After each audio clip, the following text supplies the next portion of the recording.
Hello, everyone. It's JD again from Studio 2105. Welcome back to another episode of Weekly Update Wednesdays.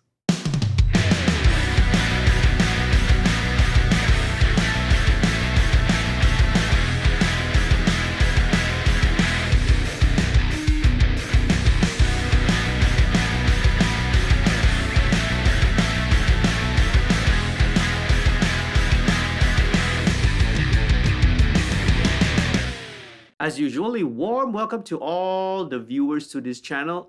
Thank you and a big shout out to all the patrons who help to support the channel financially. And if you're new here, do take a moment and head on down and click on the subscribe button. That would really help the channel out.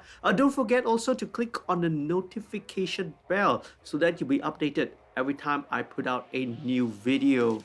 Do sign up for the email list. Head on down to the link below, bit.ly/MixStream online. Well, if you sign up for it, you get a bunch of free stuff, okay? All right, so do check it out. Do consider also signing up to become a patron. Head on down to this website, my Patreon page, www.patreon.com/studio2105. Patrons who sign up get a bunch of special perks and benefits. For instance, okay, you get one-on-one tutorial and mentoring sessions, you get exclusive behind-the-scenes content, and best of all, you can get discount codes, which you can use towards any of the studio services here at Studio 2105. Now, first of all, a couple of updates. Last week I was supposed to actually have another episode of MixStream episode 13, but what happened was that, on Friday afternoon, Friday evening itself, right, I ended up with not feeling too good. Had quite a bad case of a migraine, so ended up I could not do the episode of MixStream instead. Okay, but I still wanted to put out a content out for you. I still wanted to be there to sort of engage with the community, right? The viewers from you out there, members from Facebook and our different community platforms. So instead, I did another episode of Ask Me Anything, right? So I did the live Q&A.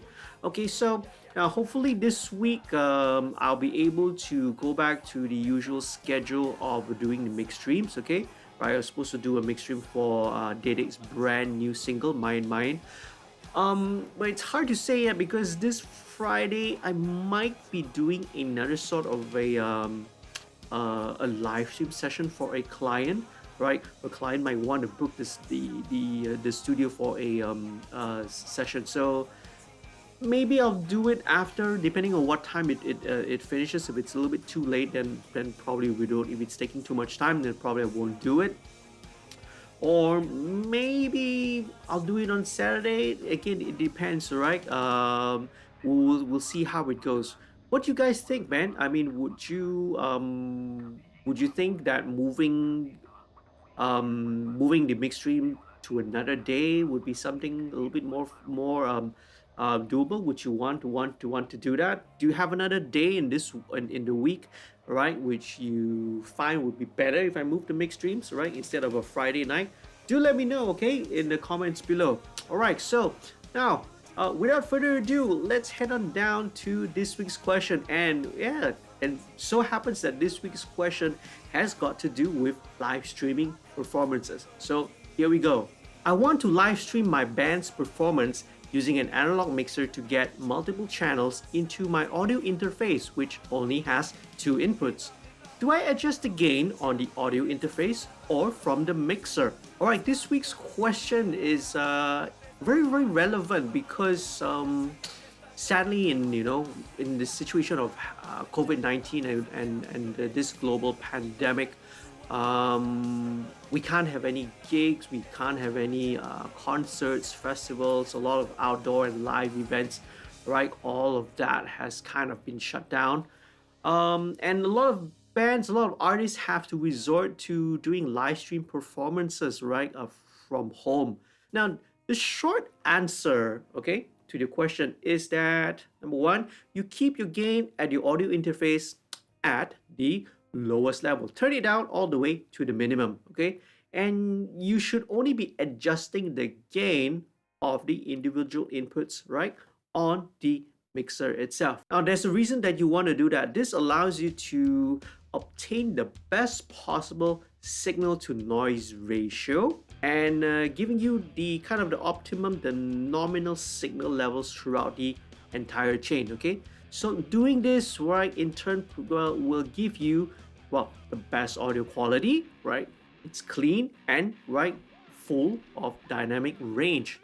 Now, let's go into the technical question, right? Okay, so that was a short answer. Now here's the long answer if you are interested to find out a little bit more. Now, even in today's digital age, right, it really helps to understand basic audio engineering concepts such as signal flow, operating levels, and also gain structure. Let's start with operating levels, okay? Now, audio signals have different voltages, okay? Audio signals that's traveling, right, from any piece of gear, any piece of equipment, traveling through cables and all sorts. Now, all of them have different voltages, and generally speaking, right, they are from the lowest to the highest. You have mic level, you have instrument level, you have line level, and also speaker level. Mic level ranges from between -70 dBu to around -10 dBu. These are approximate values, of course. Going up to that, instrument level here, means like anything that's coming up from a guitar or a bass or a pickup. These are between -30 to sometimes to around -3 dBu. Now, moving up to that, right, we have line level, okay? So we see all these terms a lot of times, so it's good to understand what they are. So, line level in a professional setting, right, is defined at plus 4 dBu, okay? So that's a very important thing to take note.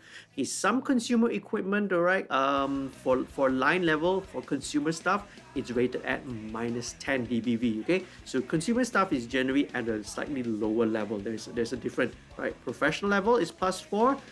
Consumer level is -10 dBV. Beyond that, speaker level, okay? So for example, right, when a signal is being amplified inside a pair of mono speakers or a PA speaker or even a full range, concert level system, okay, those we are talking about like plus 30 dBu and upwards, okay?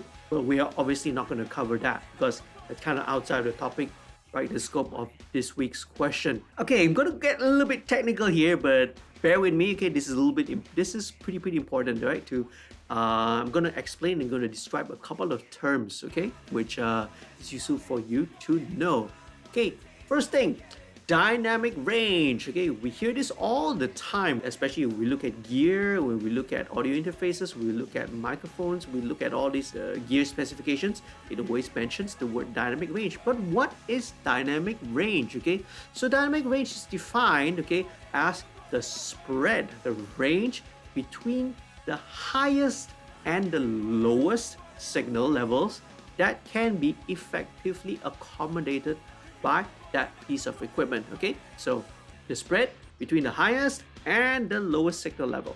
Now, number 2, headroom. What is headroom? Now, imagine that you are standing right in the room, right? And the distance between the top of your head and the ceiling. That's a good analogy, right, that I often use to describe headroom, okay? Headroom is the region between your nominal operating level and the peak capability, right? The peak being the ceiling, right? Above which, if you exceed the peak, right, you get clipping and you get distortion, okay? Which is bad. Now, the next term is signal to noise ratio. I mentioned that earlier, okay? So what is signal to noise ratio? Very, very simply, right? Signal to noise ratio is the range between the nominal, your optimum operating level, and the noise floor, okay? Every piece of equipment, right, inherently has a noise floor, right, in the system. I'm going to be putting up this graph over here, which you can take a look, right? Hopefully it will also explain a little bit more about these terms, okay? So there's dynamic range, headroom, and signal to noise ratio. Now, okay, unity gain. So this is also another important term to know and to understand, okay? So unity gain is described as a situation, right? A case where the input level going into, let's say, a mixer is equal to the output level. The ratio, basically the ratio between your input and your output is 1 to 1. So what comes in, right, at a certain level, right, comes out from that equipment at that exact same level as well. And that's a very, very important thing, because unity gain is where most audio equipment will always perform at best when it is being set at unity gain. Now, knowing these terms and these concepts will help you to understand the importance of proper gain structure, or sometimes we refer to it as gain staging. Now, if your gain is too low, your signal in turn is going to be very, very low, and it's going to lie close to the noise floor, right? So in the end, if you apply any processing later in post, right, if you bring up the gain, let's say later on, right, you end up also increasing and bringing up the noise floor. On the flip side, too high and you get clipping and distortion, okay? And again, obviously this is a bad thing. So in the end, the goal is to always achieve the best audio quality possible. So that's why it's really important to understand and to apply, right, the concept of trying to get unity gain, right, in any sort of piece of equipment. This can also apply to plugins as well, especially those that model after some analog equipment. But this is a whole other sort of a discussion for another video at another time. Okay, so back to the practical side. How should you set up the mixer going into your interface? Step 1, as I mentioned earlier, you want to turn your input gain on your interface to the minimum, okay? If your interface has a line level input, so these are typically usually quarter-inch TRS inputs, okay? Use that, right? If your interface comes with these kind of inputs, okay? Now, I did a little video between the difference between TS, TRS, and what's the balance and what are unbalanced connections. So I highly recommend that you do check out this video, okay? Now, next thing you want to do is to move on towards the mixer itself, okay? You will want to set your master fader, okay, to 0, okay?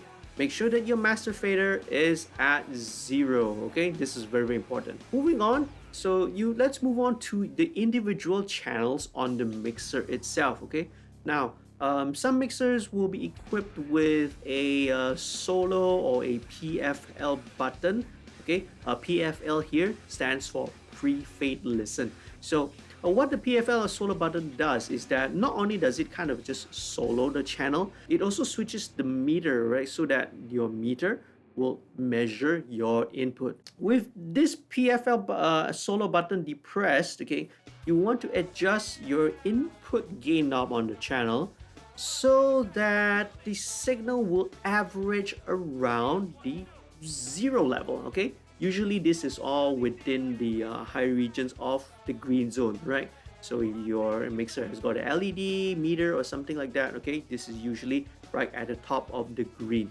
This will be your optimal and your nominal level, okay? Now, occasional peaks, if you have a loud peak that's kind of going into the yellow, is fine. And generally speaking, you would want to avoid clipping, right, going into the red, so to speak. Now that you've adjusted for unity gain, from here onwards, you can go ahead. You can balance your mix, right, on the mixer. You can, adjust your levels, right, of the different instruments or the different vocal. Maybe you have different microphones and different instruments coming from DIs and whatnot, okay? You can adjust, you can balance the mix, you can add your EQ, you can do your panning, your effects and all that, right? As required. You can do all that with the confidence and assurance that you are sending, alright, the best possible signal to your audio interface, okay? Do all these things, right, and you will be confident and be assured you are sending the best possible signal, okay? Generally speaking, once you set those properly, it should be all good. But in the case of, right, sometimes if the input level is too high, okay, sometimes you do, depending on the mixer and also depending on, right, the audio interface itself, sometimes the cheaper models don't have a lot of headroom to play with, okay? But sometimes what you may need to do is, if your input level is too high on your interface, you may need to bring down the master fader, okay, on the mixer.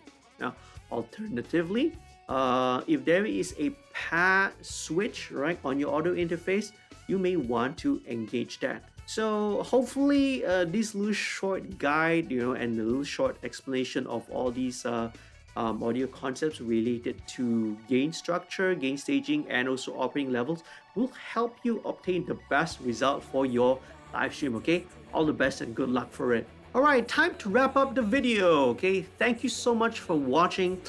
Please do leave your questions and your feedback in the comment section below. I'd really love to hear from you. You can always also hit me up on my social media, right? I'm on Facebook, I'm also on Twitter, and also on Instagram, right? Do check out the rest of the videos that I have on this channel as well, yeah? Now, if you found this video helpful and informative, do leave a like. Right, that'll really help the channel out with the YouTube algorithm. Do share this with your friends, especially those of your friends or your musician friends, right, who are kind of going and doing into a lot of these online live streaming performances from home. Okay, and if you haven't done so, remember, click on the subscribe button and the notification bell. Okay, do consider also signing up to become a patron. Again, the website is www.patreon.com/studio2105. Now remember to stay safe, stay happy, stay healthy, wash your hands, take care of your personal hygiene, practice your social distancing, and stay safe. Okay, now I hope to see you again in the next video, and hopefully we can have another episode of MixStream happening this weekend, right? It depends on how the schedule goes, right? Till next time, happy recording, happy mixing. Goodbye.